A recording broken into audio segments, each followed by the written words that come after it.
10 by 20 greenhouse, and it's doing pretty good. It's a work in progress. I've got things going on inside.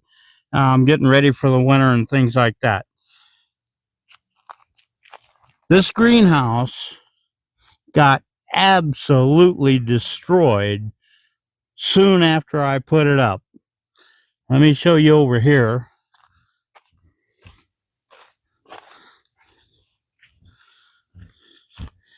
These are the pieces of the hoops that got broken in the wind.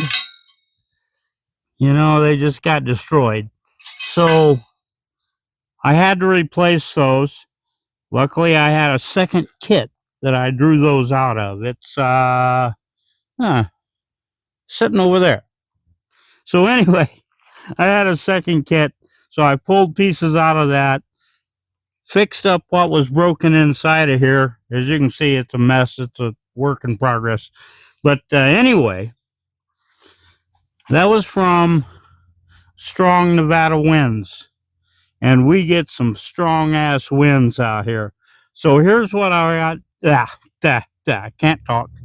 So here is what I have going on to support this greenhouse against the wind. Okay.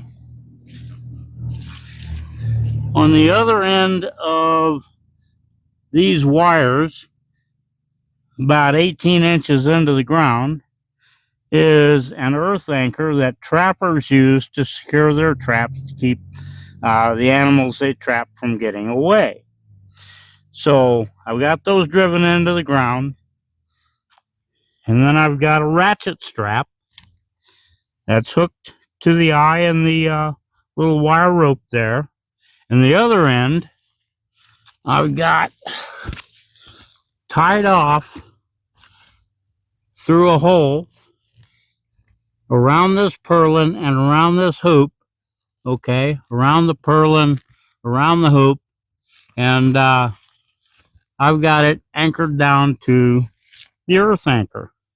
This prevents this thing from moving around too much in the wind. And so I've done that at every hoop. I don't have one there. This one's just tied off with paracord. I'll replace that with a ratchet strap probably tomorrow. But anyway, this keeps my hoop house from moving around too much, which prevents those thin-walled hoops from cracking and breaking. So just thought I'd go ahead and make a little video about that, about how to use this cheap Chinesium greenhouse from Vevor and have it hold up in the wind. And it's done pretty good for a couple of months now. So things are looking all right. Okay, anyway, thanks for watching. I'll have links to everything. The hoop house, the earth anchors, the ratchet straps, the whole 9 yards. I'll have that all linked up in the description below. Thanks for watching. Please subscribe, like if you liked it. Share this video with other people who are thinking about a Vevor greenhouse. They're not that bad. One person can put them up in less than a day. So anyway, thanks for watching. I've rambled on enough. Bye.